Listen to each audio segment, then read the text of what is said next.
going.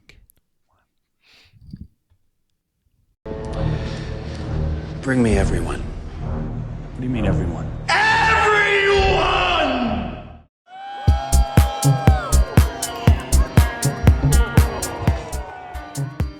Welcome to Everyone Racers, a show designed for the world of low-dollar racing and oddball car culture. It doesn't matter what kind of limit champ or lucky track dog league you run, SCCA or NASA, we don't discriminate. As long as you drive it hard and built it yourself. Join us each week for tech discussions, tips and tricks, as well as news and notes from the world of amateur endurance racing. And whether it's on the spot, hella sweet, or we're lucky enough, and Chrissy gives us just the tip, we're sure you'll giggle a little and learn even less. Everyone report to the paddock. This is Chris. This is Chrissy. We're waiting on Tim, and I'm mental, and I promise I've got a really long layover this weekend. I'll have my laptop, and I will finally edit the intro to have like everyone's voices. I just haven't done that. Fine. Okay. Mental show, and then we're invited. I didn't do it anyway. either, so yeah. I did promptly after Mental asked for it. She totally did. I've got the outro recording with her on it too, which is, yeah. Tim is also in the inbox. Anyway, we're Everyone Racers. This is how the sausage is made. Welcome to Wait, seriously, another Porsche episode of our podcast. Another one. The 2023 Vision 357 was a 356 tribute based on the Porsche 718 Cayman GT4 RS made for Porsche's 75th anniversary. It featured special livery, custom coach work, and was powered by a 500 horsepower flat six. They also made it an all-electric speedster version. Are you bored with Porsche's? Mental only has 3 more times to pull this over the next year or so. Unfortunately, we're never going to get to the nines, where then it would just be all of the Porsches. So, We said we'd never get to 300. It's one of those never say nevers. but But if I will say, if we make it to the nines, it's yes, all Porsches. Like the 946 was a telephone designed by Ferdinand Porsche. Yes. Yeah, pretty much. Which all right, I remember having a Porsche designed phone when I lived in Germany. I spent way too much money on it. Like not even a cell phone, way. like phone. Like it was the 90s when you had phones connected to the wall. Yep. And a cord long enough that you could stretch into the next room was- so your mom wasn't listening. Totes, yeah. It was very Luckily, my poorly mom wasn't balanced, with like, me in Germany. Kept but yeah. spinning. It dropped. It just couldn't hold it up because it was balanced all wrong. Yeah. No. Oddly I was enough, like, my phone was not like that. I was really good with that. A lot of people had problems with it. I had no issues with my phone spinning. I don't know. Maybe Good. people were just trying too hard to drive their phone like a Camaro. You lifted it off of the cradle gently. You didn't lift too quickly. You had to We're balance. not when you talking lifted. about cars anymore. Okay. Phones anymore, Yes. rather. What you working on? Mental, tell us everything. So I had a 4-day weekend, and I was actually blessed enough to clear a few things off like that have just been occupying my workbench. And it's just one of those things. So Vicky doesn't know we're going to do this yet, but she's going to be annoyed when I install this. This is there it is. Yes, there it is. That's my new mailbox. I cut everything out of there, and the center part of that lights up. It's got solar powered lights. So when the sun goes down, it'll light up the center part of that. And in a perfect world, Uber drivers will now be able to find me, because they always like pull up and think it's, one of our neighbors' houses on that one. Well, Okay. great. And so I got that. Cool. Then I've got a mid-century modern style number board, but I had to cut those letters out and get it all painted and covered and shellacked and sealed and everything. So I literally spent the entire weekend in the garage getting nothing important done, but just, clearing space in my brain and on my workbench to start working on larger projects. So again, anybody wants a free side-by-side ATV? You're just waiting for you to go on Marketplace and offer it to other people for things that are far more valuable than your broken side by side. I'm going to do that, but I'm not going to do it in September because, as we discussed last week, apparently I'm not going to race for a few months. Means I'm going to race every weekend in September. Oh, good. That's a good plan. Yep. So for that kind of nonsense, you've got to be around on the weekends. Well, I've got a 76 Oldsmobile. It's running on 4 cylinders. I could drive it over and see if you'd be interested. Yep. Good. Yep. So enough of my yard sale nonsense. You guys had a much superior weekend. It's pretty nice. We worked on our tans and a book and washed Reading the it, boat. not sound like we're not like writing one or something. No, not No, writing no. a book. The book won't be Reading a published book. for another year and a half. We all know that. But yeah, Yeah. Yeah. the tell-all. We went to the Cape and took the boat. We went. That's out why we in have the a boats and then podcast. eventually- It's much easier. Yes, it is. You don't have to write it. Right? Yeah, excellent. Yeah, we used the boat. We brought it home. We put it in the lake. We used it more. Yeah. It's nice. Sat around more. It's fine. Yep. Yep. And this is because you don't go up the Cape, so this is the one you spend all the time. So now you also don't have to worry about the salt water, like eating at it a lot faster. And this is the one you guys got rescued on by the pontoon boat, and then literally the next day rescued somebody else. Yeah, close enough. I mean, you have a loose grasp of the truth, but don't let it get in the way of a good story. So you're close I was enough. like, is that all those things you're are talking about us? kind of true. So Okay. yeah, so we'll call it okay. All right. But well, I do like where you guys live. You mentioned it is going to be 47 degrees tonight. That's why I'm wearing a sweatshirt at the moment. Yep. Yeah. And so it's important to have that good tan because now's the time when people's tans start to fade where you live. And I mean, Yeah. it doesn't usually. It's September. Usually, it's beautiful. It's just we're in a We've had the cold boat patch at the into- moment. So Yeah. We've had the boat out in the lake in October, like almost Halloween, when they were about to pull the docks out of the lake because it was still 70 degrees and we still went out. So you never know. Whatever. Just means I have to put the top on the NSX in the morning. That's all. right. That's why I took the Merc today instead of the other two that were not You're like, prepared for cold weather. I like heated seats. That's literally why I took my car because I was like, I don't really want to deal with the other ones. That's true. in Oh, well. winter for me means I finally get to drop the top, and I'm actually, I'll work a way to get the hard top off the Mercedes so that Vicky can, well, she's never going to put the top down, but when I drive it, I can put the top down and get that thing cruising Excellent. around on that one. So Cool. Great. I was doing the same. I got nothing new. Yep. Is it this time? all right. Joe Kucinski at Rennlist has a story of Porsche bucking current Oh, trends. Witness again, more telephone Porsches. conversation earlier, like making electric vehicles act more like internal combustion. Now, the forthcoming Dodge Charger has a speaker that makes vroom vroom noises, and we saw the aftermarket exhaust noise generators for the Mustang Mach-E at SEMA a few years back, which was just stupid.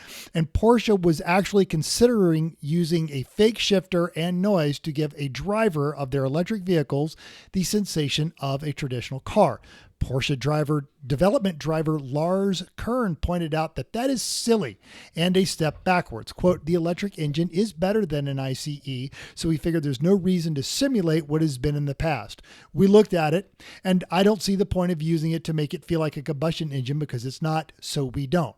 So for now, Porsche's electric vehicles will behave like electric vehicals. And you, Chrissy, you got to test drive the Taycan S at a press event, and if I don't want to let the truth get in the way of a good story, but if I recall, you liked it. I did. Yeah, I liked it. I mean, what's not to like? Really, I'm driving a new Porsche for free.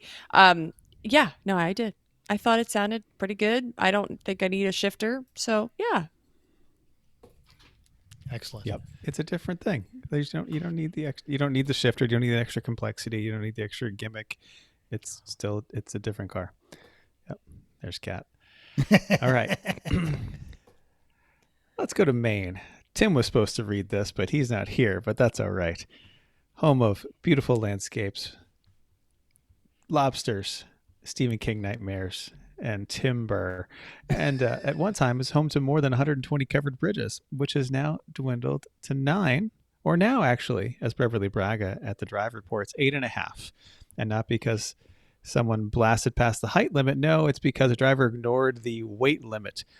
Babbs Bridge in Gorham, Maine is one of the oldest covered bridges, dating back to 1840. It also has a weight limit of 3 tons, but the driver of the F750, that's 7, as in siete, didn't realize that his truck can be over 9,000 pounds empty. He also failed to add in the bed full of crushed gravel. So what he was successful at doing was falling through the bottom of the bridge and plunging into the Penobscot River while only suffering minor injuries. So this Babbs Bridge, for more than a century, has fulfilled its purpose of helping people cross the river, but it might be cursed because vandals burned it down in 1973, and it was rebuilt using historically accurate, locally sourced materials, and now they need to do it again.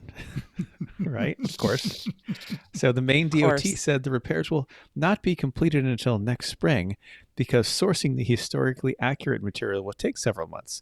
In the meantime, other repairs will take place while Babbs Bridge remains closed. Repair estimates have not been released, but the owner of the truck company has offered to help pay for the rebuild. Yeah, I'm sure. I'm sure some of that's going to be savings from that guy's salary.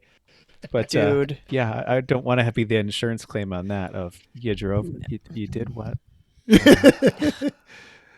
Come on. An F750. You know, bigger numbers are more, right? Yeah. America. Full of crushed gravel. Like, not even just like, it was empty. Let me just drive over this with a whole lot. And if you're from that area, chances are you probably know that you shouldn't go. Even if you're not from the area, I feel like you should just know that you shouldn't just drive through a historic covered bridge. Less than a week ago, Chrissy and I were in the Go, Chris. Chrissy and I were in the Escalade on a little tiny back roads of Pennsylvania, getting around some traffic because it's the way Waze brought us. And there was a covered bridge that had 1 lane. And I'm actually generally looking for weight signs on this thing because the Escalade's it's not an F750, but it's got some heft to it. It's got some heft, and I'm looking around, and if I was driving an F750 in Maine over the bridge, it looks like this. I'm definitely watching hard for signs. Which they said were everywhere. Yeah, we had one of the few remaining covered bridges in Georgia, a mile and a half from my house. I don't know if you guys ever saw it when you came into town, but not too long after we moved there, Vicky was driving Snowflake, and I was out of town, and she called me. She's like, "How tall is this truck?" Because she wanted to make sure she could fit through the covered bridge. Because it would get smashed once a year. It was always by somebody who didn't live there and just ignored the signs. Yep. Oh, bridge owners, they probably hate them. You're like, you're so dumb. Exactly. Yep. Anyway, enough about bridges. Remember the remake of Gone in 60 Seconds? I don't, but in the opening scenes, a thief simply smashes the front glass with a brick and nicks a new Porsche 911. Thieves in Rockville, Maryland took this as inspiration. The Jaguar Land Rover dealership was burglared when thieves grabbed keys to a new Jag. What tipped the investigators off was the mastermind, and their goals was that a young thief grabbed a few candy bars from the showroom. Police said the 12-year-old also made his way to the Audi dealership where he allegedly destroyed a bay door with a stolen car before helping himself to some ice cream from the courtesy freezer. As you may have guessed, this is not the suspect's first run-in with the law. Local police believe that the child may have been involved in over a dozen break-ins in the last 2 weeks. Due to the unconvicted suspect's age, law enforcement in Maryland have been forced to release the tween on every occasion. In case of someone who's under 13, they're completely immune from accountability or consequences of almost all property crimes. Jason Johnson with the Law Enforcement Legal Defense Fund said to ABC7, the Maryland juvenile justice system is set up so that there is little, if any, consequences for most juveniles' involvement in criminal activity. I bet we could get past this if someone just went to Costco and bought him some candy. Kid's got a sugar sweet tooth, Yeah. I mean, Free went for the Jag. Jag. Well, he was like, but ice cream, or I don't know which one was which, but yeah, like they must have something good in there. He's going high class. He knows the high end dealers have High better end giveaways. dealers, Yeah. you go to there because they're going to say, well, they must be able to treat their customers nicely. So One of the Maybe- best coffee you could get in Oklahoma City when I lived there was at the BMW dealership. And when you would take it in for service, you would they had like a cappuccino bar. It was pretty awesome. I was picturing you just going in like every week and be like, can you tell me about this BMW? I would like to get a cup of coffee and just stand there and listen to a salesperson tell you about it while you drink these It was coffees. actually it was in the service section because we would go over there. We had a certified pre-owned, so I would just and all of the routine maintenance at the time was included. So like, oh, my windshield wipers aren't working very well. Time to go back to the dealer and get a free cup of coffee. So. Oh, okay. Okay. Well, earlier we talked Okay. a bit about electric vehicles. And so we went on Racing Junk to see what they had. And we found this. This is a 1928 Walker electric truck. Now, the ad in this is really lame. It doesn't show much. It's got a few pictures, though, but it doesn't really say anything. So we said, what is this Walker electric truck? So apparently, they were battery-powered vehicles built from starting in 1907 all the way until the 40s in Chicago and Detroit. Designed by the Walker Vehicle Company and by the Anderson Electric Car Company, and then sold to Commonwealth Edison. So really, these trucks were in service for apparently quite a long time, through decades. And they were...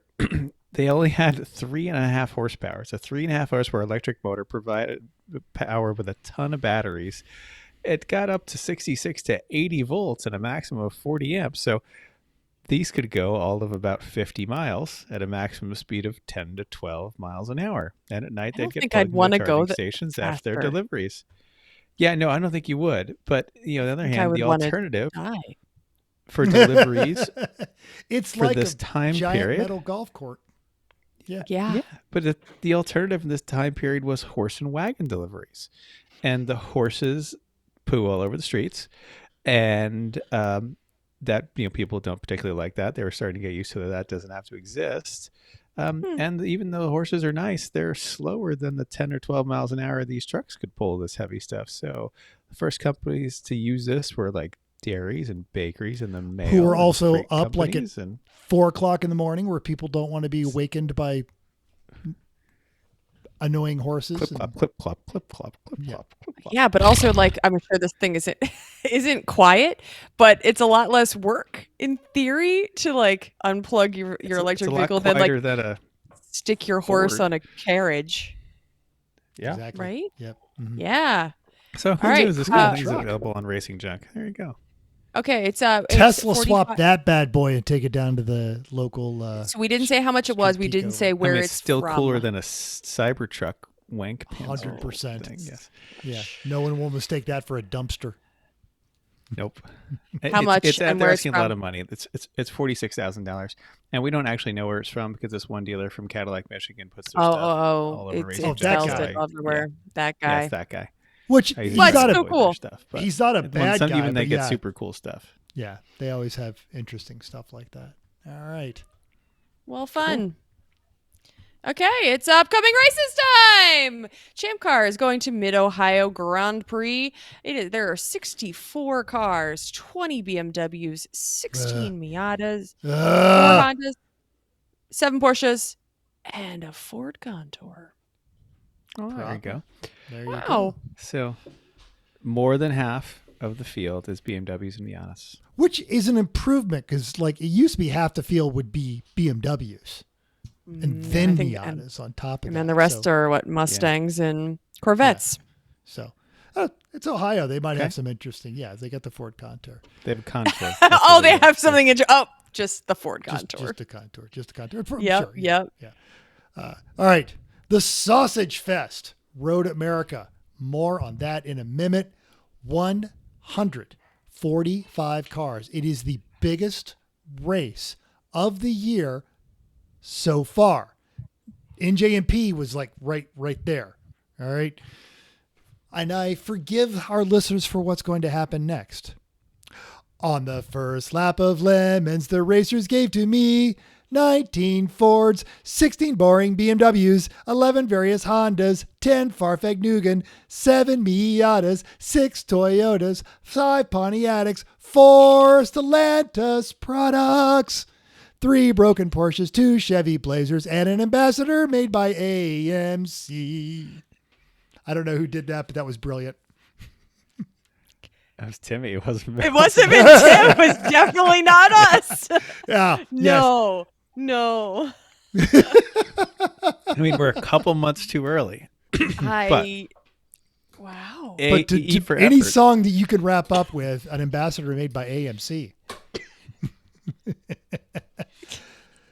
That is, that's going to be a great. And if you guys don't know about the Sausage Fest, actually, one of the things they do is you have to go to downtown Elkhart Lake. So it is BS is downtown like CMP, which we'll talk more about that in a We're second. going to talk about that. Yeah. And who but to our wandering eyes should appear just as we have sang the Christmas entry song, but our very own Timmy. You missed it by just like a couple minutes. Hi, friends. How are you guys? Hello.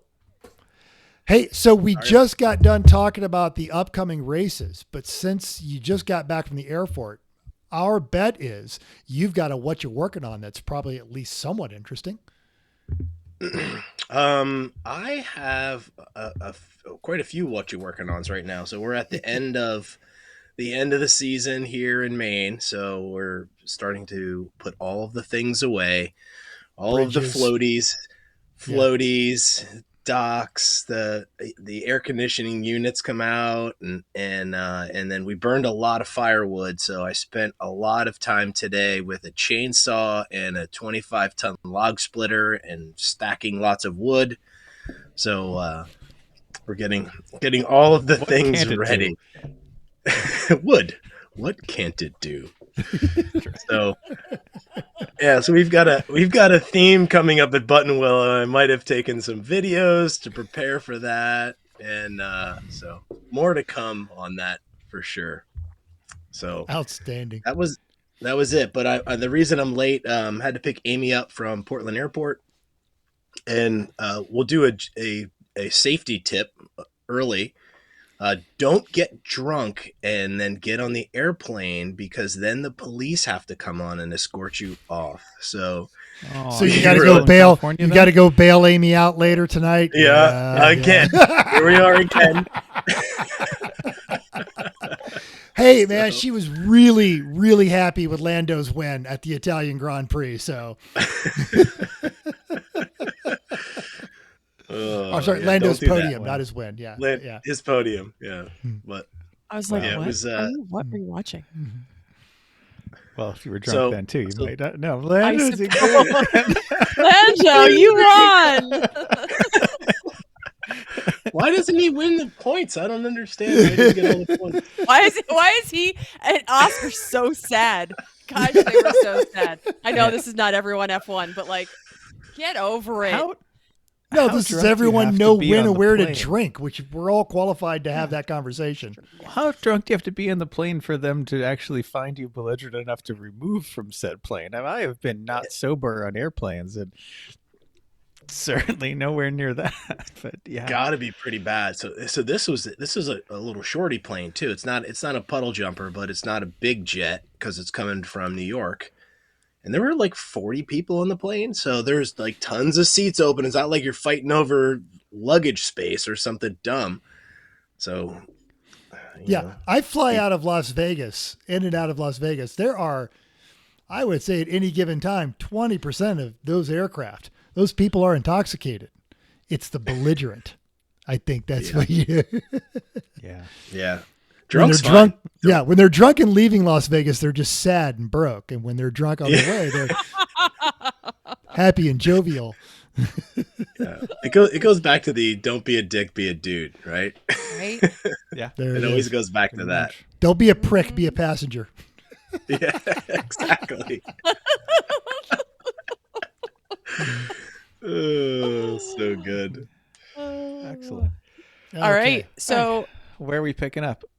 We did upcoming races. So recent results. are we doing recent results? We are not, because all we have is the entries on there, and I failed to go to their website and get That's the okay. winners. There was like 12 cars that were It was there. 34 cars at the Thompson for the 12-hour thing right there, and Everyone gets a 12 trophy. Nobody cares. That's fine. track day, All right. Well, we're glad. Obviously, if we didn't hear anything horrible about it, it was a good, safe race. So, yay on that one. And, Sure. Yes. Yes. Yeah. Who's usually not belligerent on airplanes? Yes. Not usually. She does go fly first class, and she does like a glass of wine because it's free, but does not drink too many free glasses of wine. Because she knows how to handle her liquor and how to, exactly. As you said, how not to be drunk and belligerent, but how to be, why I bet all of the staff say that lady dressed in gray, why she's delightful. Dressed in gray. Good call.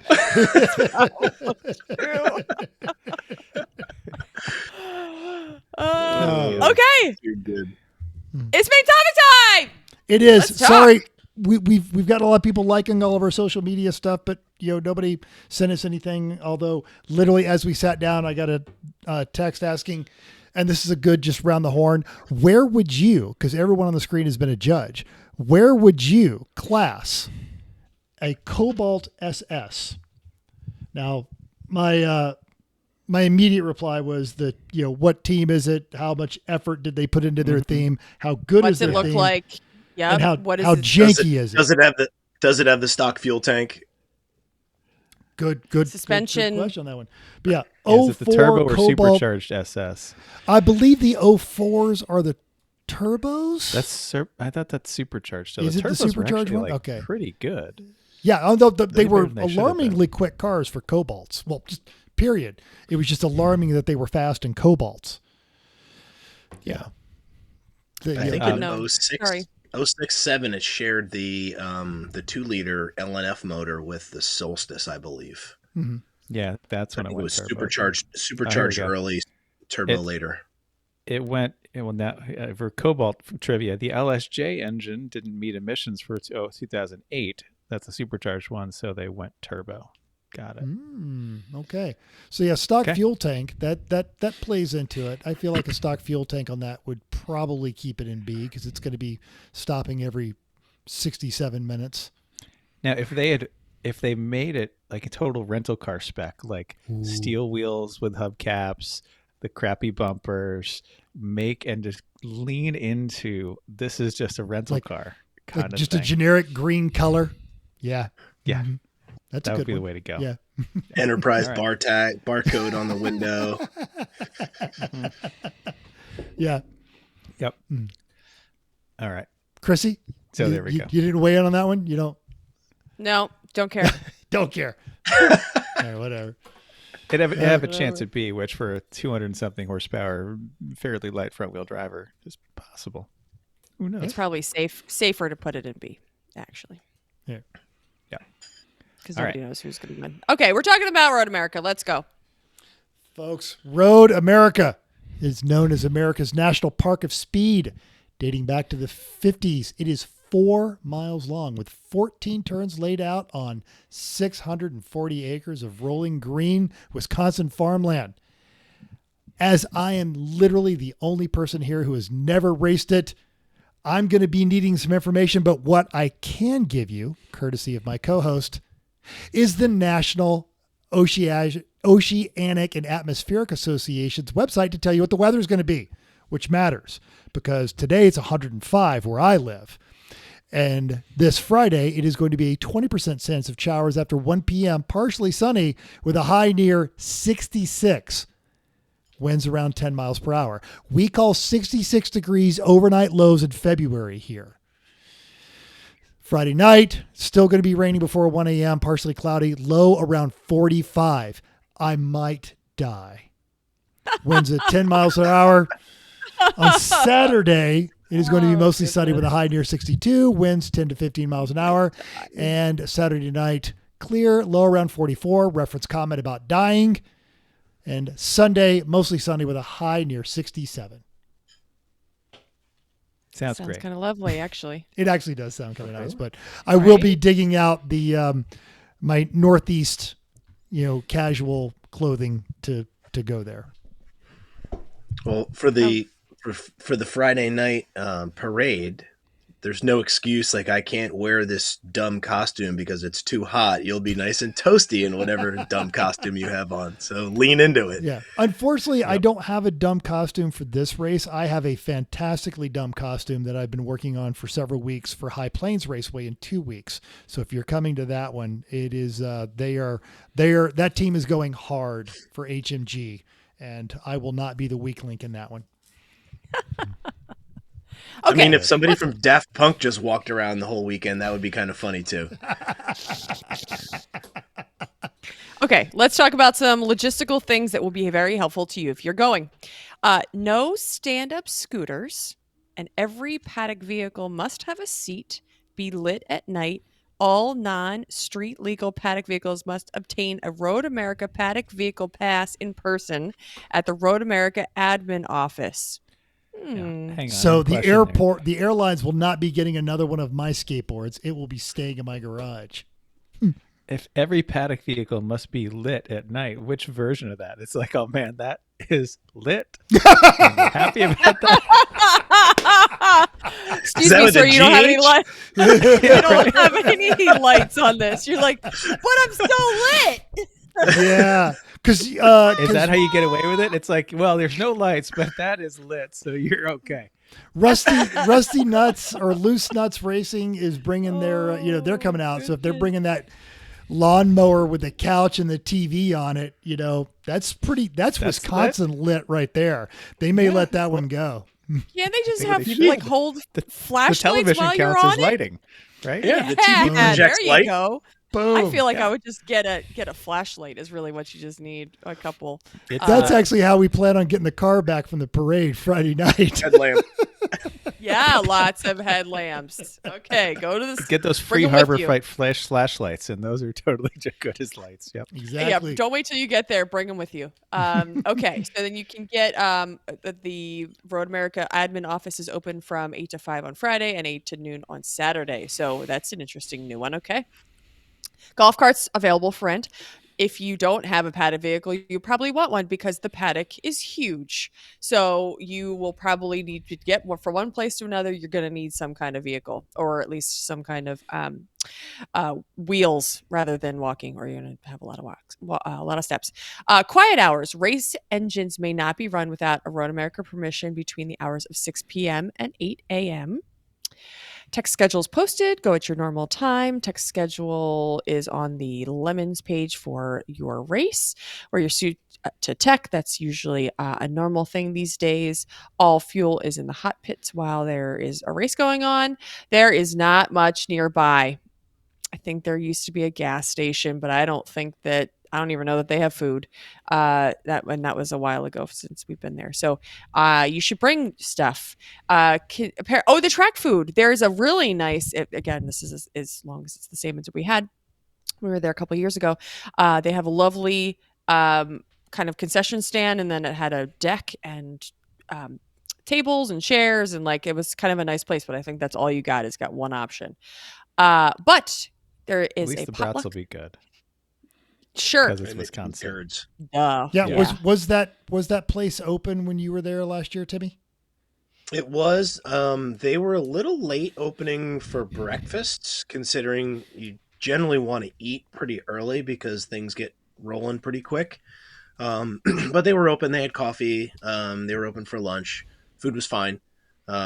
We did most of our own stuff anyway. But it is there. So use them if you don't want to cook. Well, I've watched races there, and I've seen the pictures of the overlooking the track with the bleachers, and I believe it's right near the Johnsonville brats or brats and stuff like that. So I kind of just want to go there to say I ate there. And see if I could do this. I can't. So here is some of their they have like must have concessions. Bratwurst, Eggers, spotted cow, of course, fried cheese curds, So All the staples. That's about right. Yep. Yeah. Big thing of corn. And Okay. corn, And, lots of corn. and there is a potluck. The list looks pretty good. Obviously, as I am a potluck connoisseur, please sign up if you are planning on bringing something because that's helpful to everybody. Jeremy Moonen is putting that on. And bring snacks, food if you don't want to wait at lines at local establishments. So make sure you participate in that because that will be awesome. And the link to that is actually going to the potluck is going to be in our show notes as well. So if you're coming to the potluck, sign up. Same rules, no half-eaten. Although actually, I feel like macaroni salad in the Midwest, they probably would, be happy to have it, kind of a deal, as opposed to. As long as everyone doesn't get 5-gallon buckets of it. Yeah. And I'm gonna see if I can throw this up here as well. And this is something that we were discussing. So judging. Judge Shelley is one of your judges, and she's mentioned that downtown, anything you want to eat, there's like a line that you have to wait in to get there, and the judges aren't going to have time. So if you're looking to curry favor, more on currying favor with those judges in a minute. Bring some food to the Friday night BS inspection downtown to make sure your judges don't get hangry. I think all the judges are expecting to be completely full of brats and cheese curds and then still eating more of brats and cheese curds because, yeah. All right, so here's something, logistics about the race. Paddock, you can get in on Thursday the 5th. Registration starts at 4, but the gate doesn't open until 7. So you can do all your registering and drinking in the parking lot you want, but you can't get in until 7. Then the gate will close at 10. There is parking in the paddock. There are electrical hookups and spaces in the paddock. They are first come, first serve, except by the garages. Don't take those unless you have a garage. Come on. Common decency, people. Every team entry gets the usual 20 by 40 space in the main paddock. There's a lot of room here. You'll be all right. This is not Thompson. There's plenty of space to spread out a little bit. If you haven't already gotten a garage, too late. Try again next year. There is fuel on site. Apparently it's 91, 98, and 110 octane. So who knows? I don't know what the prices are like, but it's there. So that's good. Parking's first come, first serve, unless it's specifically mentioned by Lemons or the track. And definitely don't park anywhere that's blocked off for Lemons staff, lest you incur the wrath of Kim. And camping that is to the amusement of everyone else when you park in Kim's spot. Oh, yeah. Yeah, we all enjoy that. Camping is allowed if you paid for it or in the spectator area. We already talked about all paddock vehicles being lit at night, yo. Yep. The Friday, the gate opens at 7 a.m. for registration. There is a test day hosted by Road America for Lemons teams only, which is good. If you didn't pay the $395 before Tuesday, you will need to pay $445 for it now. There's your bonus. 11 to 4 is car and gear tech. Well, it's not car tech. It's car and gear tech, but tech only for both of those things. So it's a little different timing, and it's a little faster because it's only the tech. BS judging and the block party is from 5 to 9 p.m. in downtown Elkhart Lake. This is like the CMP race car parade, except instead of being half an hour from the track, it's like 3 miles to get into town to old school Elkhart Lake, where they've been racing for many years. Except now they don't have just hay bales lining the streets so that race cars plunge into crowds of children, like actually happened back in the day. They actually have a big actual track now. That's a little bit better. So the instructions have been emailed or will be emailed to all the teams. So really just get up there with your car. You need lights. There's other things you need. You'll see it in your email about that, and really make it there. If you have to do BS inspection Saturday morning, you're probably not going to be as lenient for the people there Saturday, unless you have a really good sob story. Because you just made them get up early with a belly full of brats and cheese curds. Yeah, they will make announcements to about 4:30 for people to go down and start lining up, and you'll line up in that same section of the track, just outside of the track, where you'll line up to come in on Thursday. They will single file line you out of there with a police cruiser in the front and a police cruiser in the back. Make sure you've got working lights. Make sure you have cold beverages in your cool shirt box, and some food, because if it rains like it's forecasted to, there is one place to go get shelter, and it will be a zoo, and you will wait an hour and a half to get any food.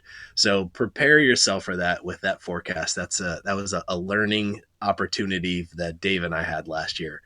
So, and while Googling Lemons Parade in downtown Wisconsin, I came up with the local Sheboygan Press.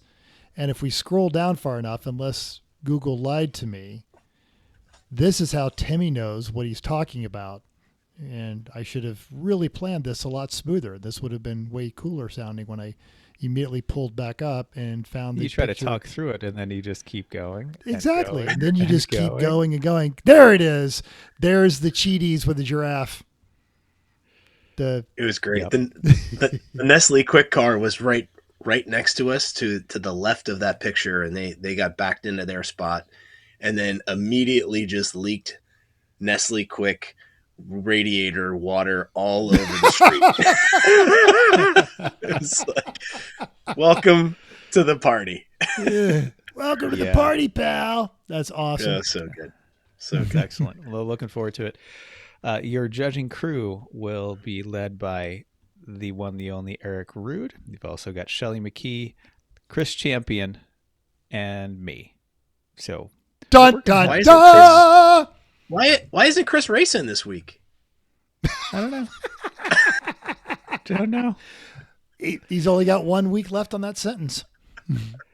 Yeah. Yeah. So Poor it'll guy. be a good time, but I don't think that you're going to get away with much, or that we're going to suffer pools without penalties, without themes gladly. This Yes. is a lot of experience in this crew. And, That is a lot of hardcore themers. Like, yeah. And also, we've got Jeff Stobbs on media, and he doesn't hesitate to interject himself when he thinks someone has a poor theme, for example, or whatever Jeff decides to interject himself with. It's always entertaining. So, good times Another will be had proud by son most. of the Midwest, Mr. Stobbs. Yep. Good crew right there. Yeah, and I'll warn you right now, speeding in the paddock is going to be a real problem at this race, particularly because we're going to do the idle penalty, where you got to start the car and get it going with the clutch without touching the gas, and then make a full lap of the paddock at idle. And that's going to take a long time in this paddock. This is not a little paddock, so be forewarned. Yep. All right, Saturday, 7 a.m. gates open, 9 a.m. drivers meeting, 9:30 grid for a 10 to 5 race session. Great. Sunday, 7 a.m. gate opens. We've got a 9 to 4 race session. 4:30 is awards. So kind of a normal schedule, except we've got that fun parade in the middle, which is going to be great. Yep. The parade's awesome. Go to the parade. Don't be like, it's so far away, man. No, go. You've got to go to the parade. How else are you Gotta going to get you're not going to be ready for the track in the morning unless you get BS'd. So Yeah. do it. And then showing up early, making the judges have to do something early, and then saying, well, I just didn't feel like going. You're going to have a bad time, okay? Yeah. And the rest of us will laugh at you. Yep. Pointing and laughing. Yep. All right.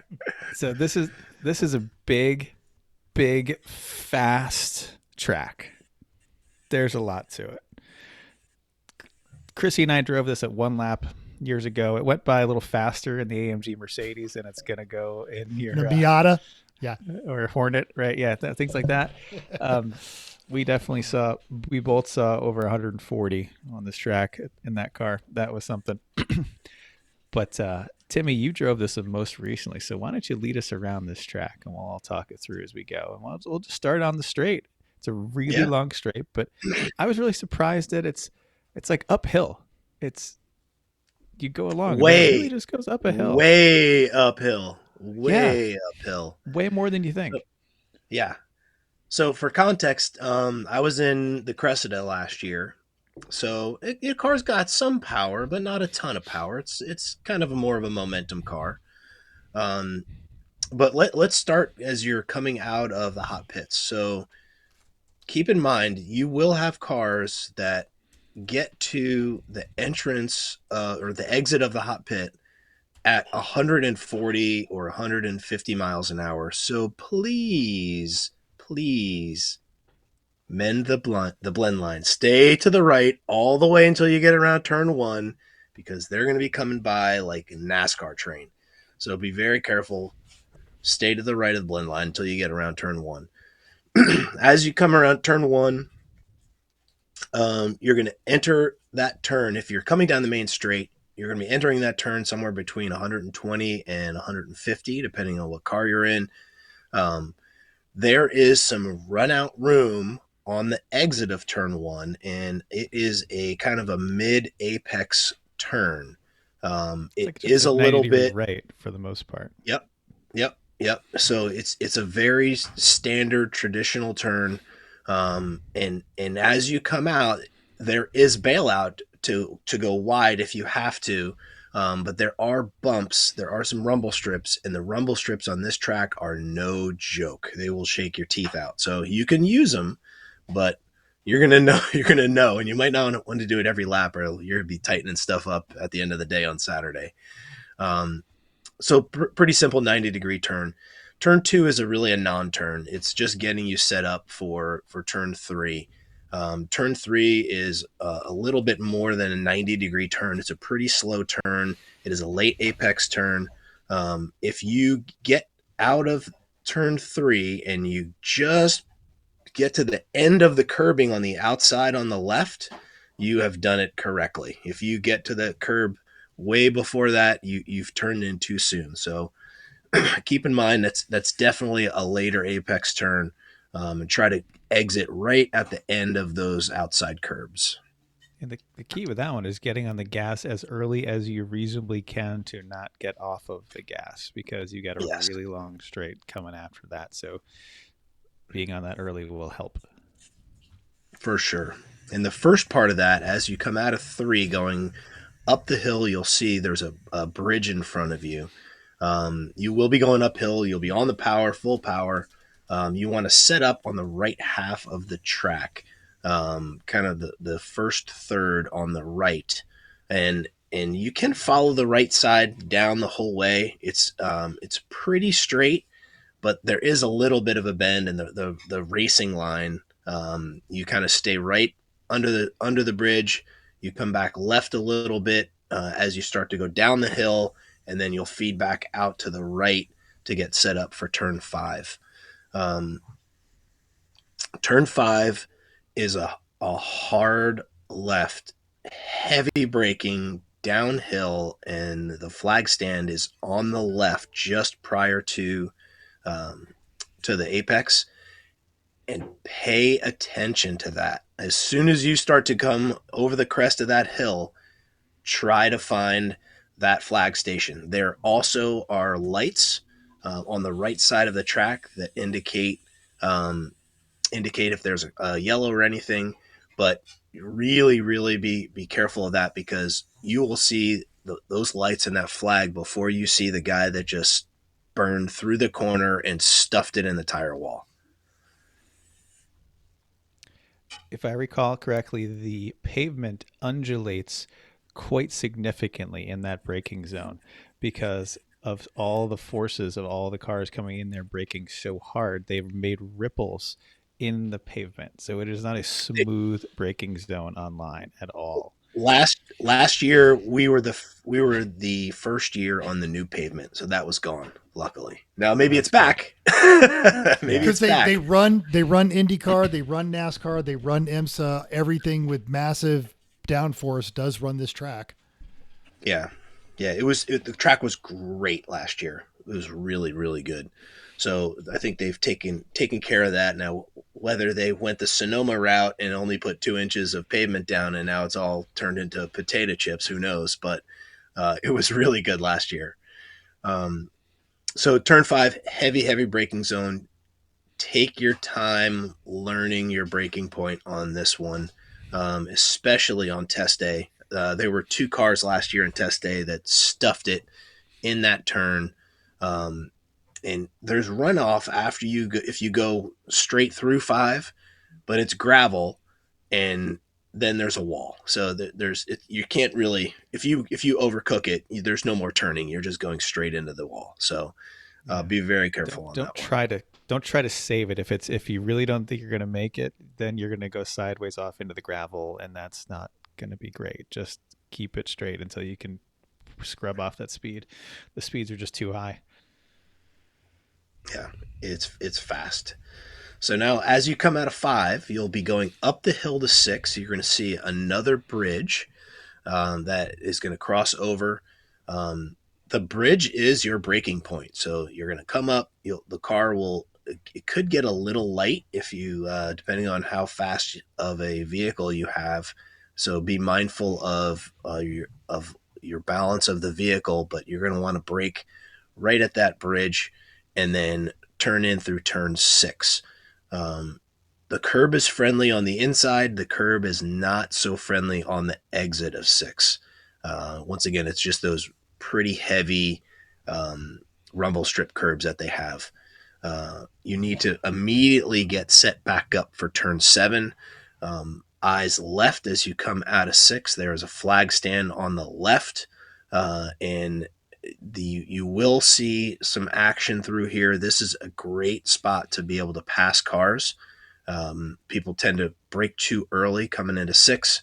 So if you can time it right, you can get a good run on them and then pass them coming out of 6 or out of 7.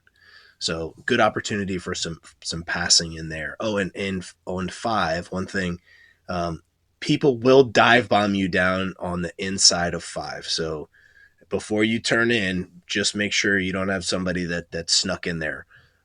They're coming with a head of steam. So you'll be able to get an idea of whether or not they're going to make the turn or not. So maybe you want to just let them slide on by you before you turn in.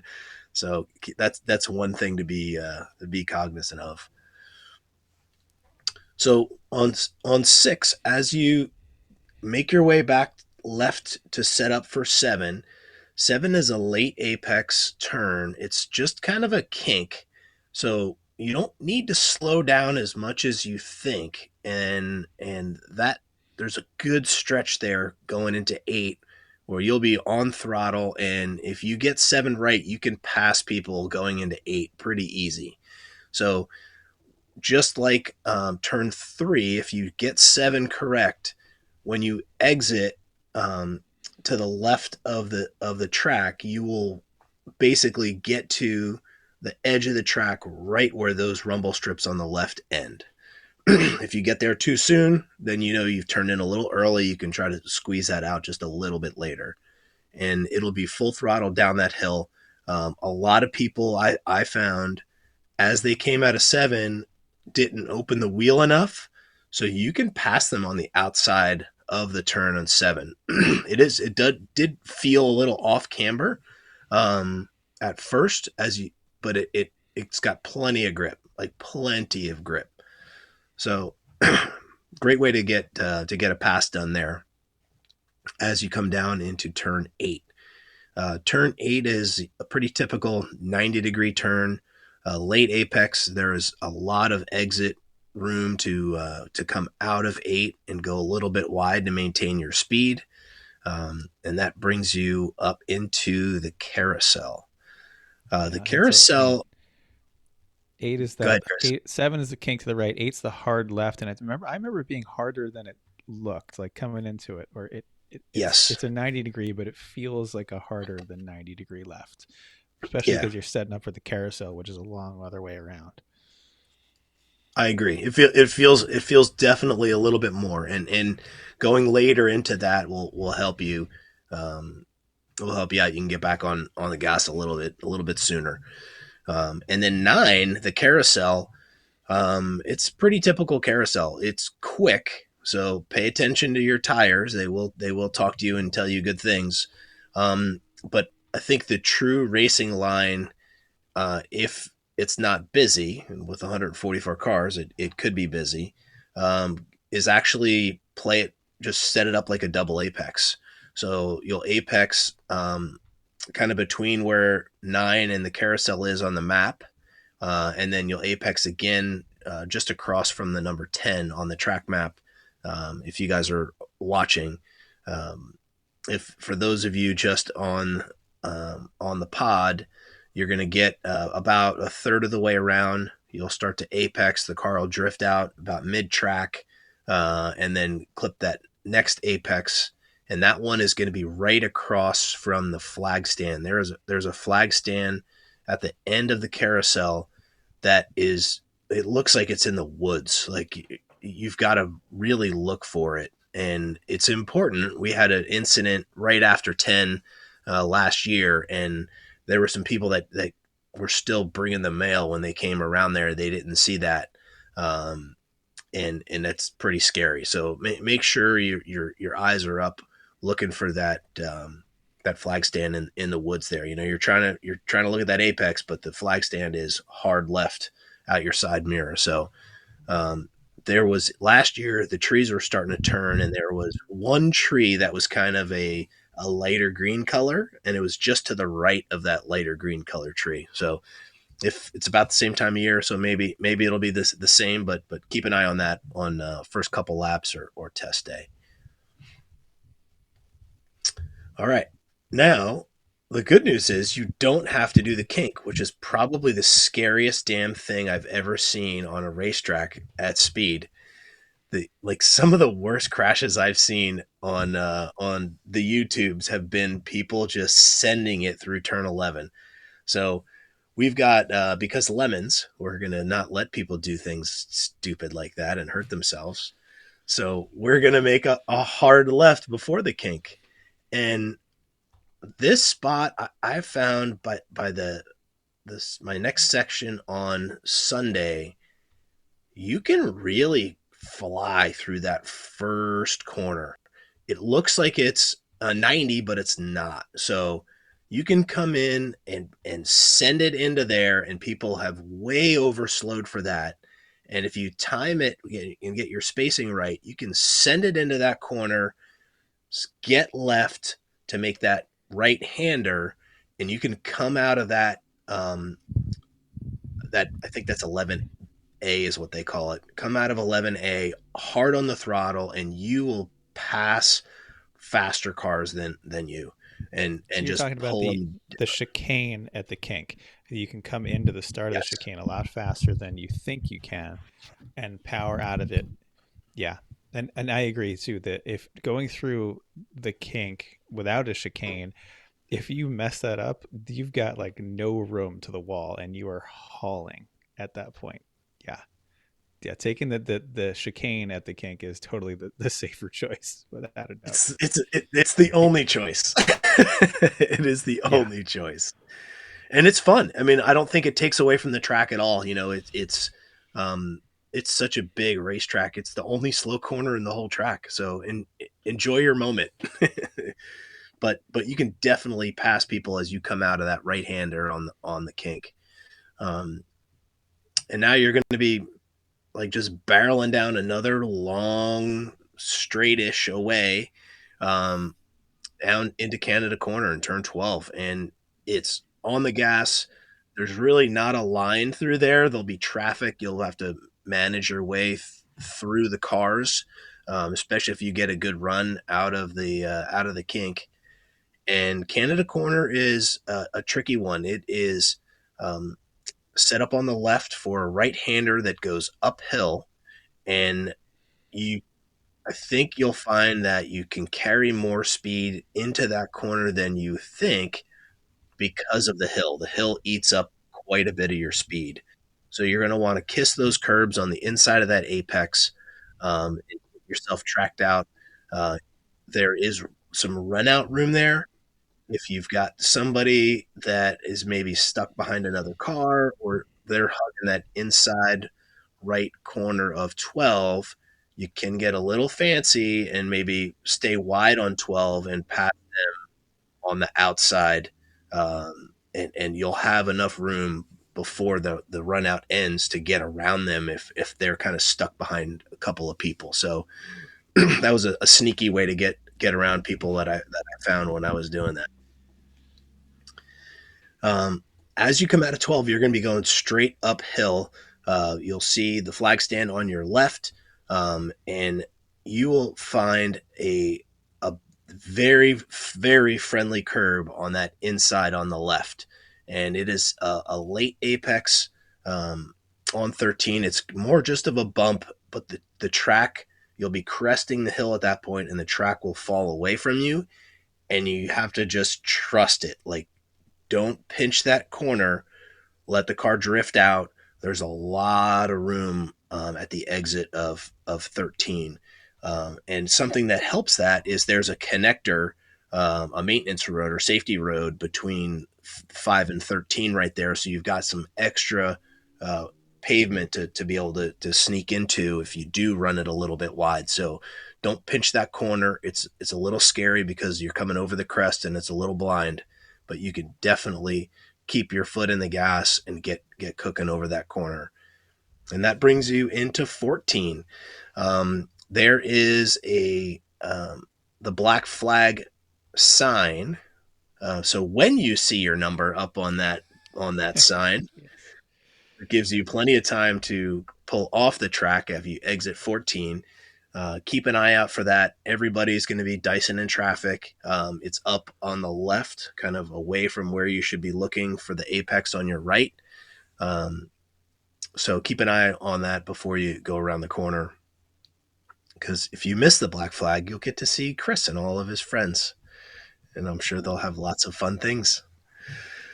So 14, I can honestly say I never felt like I got 14 right. I tried a bunch of different ways, and it's one of those that you've got a really long straightaway afterwards, and there's a giant hill, and it was like no matter what I did, I'd get to the hill and I'd just be like, And you have a really long time to think about how poorly you did on that turn. yeah. And I'm like do your taxes long. Yeah. Is this turn? I had so many bad words to say to myself. And then you can just think about it and you're like, oh, eventually there's you're going to have to stop and turn and there's a wall in front of you. So there's that. Yep.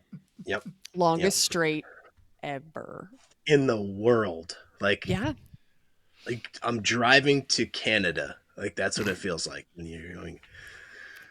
So 14, you could definitely, it feels like it's a late apex turn. But I didn't feel like I went any faster, whether I went early or I went later. I didn't have any data to tell me one way or the other, but it might have just been the fact that you get to that hill and anybody that has horsepower is just pulls you and you're like, you're just like, oh, it's so sad. So I feel like you've predicted my weekend driving a Miata. Yeah. The hill is so much better than you think, and you're already at like high speed, and yeah. You're like foot's to the floor, just looking around. You're like, all right, this is the time to look at gauges for a long time. You're like, they're the gauges. It's not like a quick, okay, everything's up, good, no lights, great. This is like the font on those numbers are really nice. So let me just look at them a little bit longer.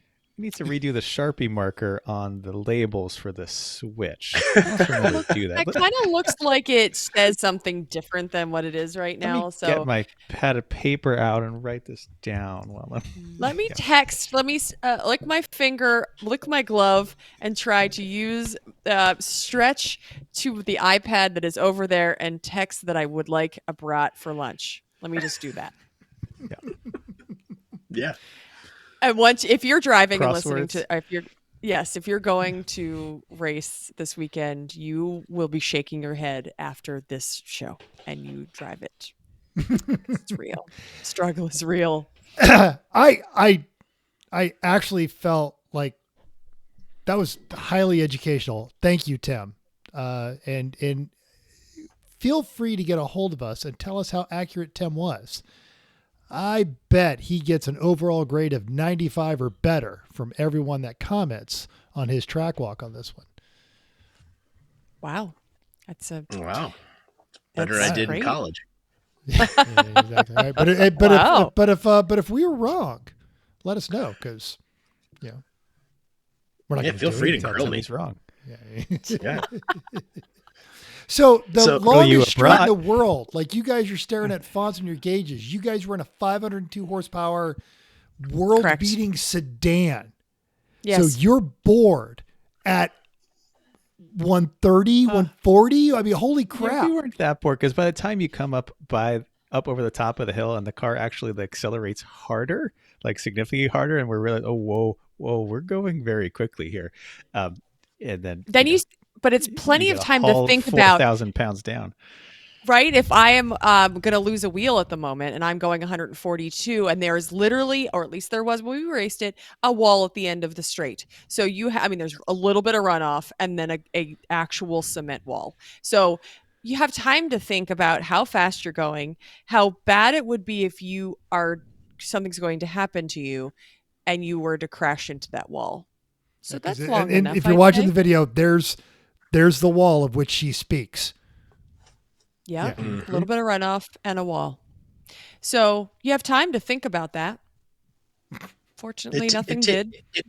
It takes like 30 seconds to go from turn 14 to start finish, and then like 8 seconds to get from start finish to turn 1. It's like, it's whoa, and then you get over to start finish and you get to the top of the hill and you're like, and you're like, whoa, now I'm going really fast. Yeah. Yeah. Yeah. It takes so long, and then all of a sudden it's over. And And I feel And now like you have to in turn and you have stuff to do again. Yeah. I feel like in the AMG, you were probably having that conversation like this too. Wow. Yeah. It's 100 It's nice and 135 miles an hour. If I Nice and lost a quiet. wheel right now. Is the air conditioner seat working? Of course it is. Oh, this is lovely. I don't know that I was that calm about thinking about losing a wheel at 142 in a state that was still pretty far away from my final destination. So, yeah, Fair. yeah. I was And thinking about the AC. and we're trying to do a track walk. We were driving the 500 back. We had dinner last night, and I'm driving down not a good section of local road, and I can kind of tell that I'm going over potholes, but I can't hear it. It's just da-dum, da-dum, ba-boom, ba-boom, ba-dum, ba-dum. Big heavy Mercedes, man. There's just something about those things. Yeah, until you're trying to stop them from 140, and then you think about the physics going to that, and then And you have plenty You're of time. happy. Wow. Like, Wow. These little tiny things are going to slow this car down? What? Well, they'd already been used hot, cold for 6 days before then. So we were, just questioning it a little bit, but you have time to question it. So that's what's great. yeah. So I'll be in a Miata. It'll be I wonder if they tighten the wheel bearings. Right. You will be doing that. That is correct. Do I have all of my brake pads? I hope so. Unlike the Civic when we didn't have all the brake pads. So, Yep. How many do you need, really? It's a light car. Exactly. Chris found out. I still would prefer 8. Yes. 8 really And would be. So would and the car. The thing about losing a brake pad at the end of the straightaway as your car lightens itself is you also lighten yourself because poo comes out when you go to hit the brakes. It's a special feeling. It really is. Oh, all right. This is great. Thank all of you guys. This is all right. Oh, one thing for those of you that are coming in on Thursday, and the gate that is open is the second gate. It's not the main gate. They'll bring you into the second gate, which is just about another half mile down the road. And when you come in, you'll see the tunnel right in front of you that brings you underneath turn 14 into the paddock. The office where you rent golf carts and such is to your left, and you will see the golf carts parked over there. They had about a dozen of them last time. and then they'll make you turn right. There's a little gas pump there, and across from the gas pump is the little ticket window. At that ticket window, that's where you'll end up getting your wristbands to get into the track after you sign your waivers. So they'll drive you past that into that grassy field and get you staged there. I think Dave and I got there last year around 4, and we were halfway through the second line of traffic already. So people do tend to get there early because it's such a haul for most people. So just keep that in mind. So you can get parked, go over and get your wristbands at the ticket window. You can walk one building over and get your golf cart, or if you wanted to get anything else set up for test day or pay your parking or anything, you can do that. And that's kind of the jam. It's a great jam. Cool. That is Have so much fun. Yes. We're going to miss you. Well, we're going to miss you, Ted. We're going to miss you, Chrissy. Yep. Well, Super jelly. Wish I could be there. We'll be, Yeah, We'll it'll have be fun. we'll be, well, I'll be posting. Chris doesn't post. Nope. You do a great job at it for both of us. Thank you. Great job. Yes. All right. Yeah. Okay. No, I don't have anything offhand for our Nope. just. Oh, no. Well, we we were just already talking had about- we had our header just the tip is Yeah. don't be belligerently drunk in an airplane. Don't be That's belligerently consumer drunk. advice you can use right Yes. there. Be Great. quiet and cheerfully drunk. There you go. Yep. Yes. Or just Yep. take a nap.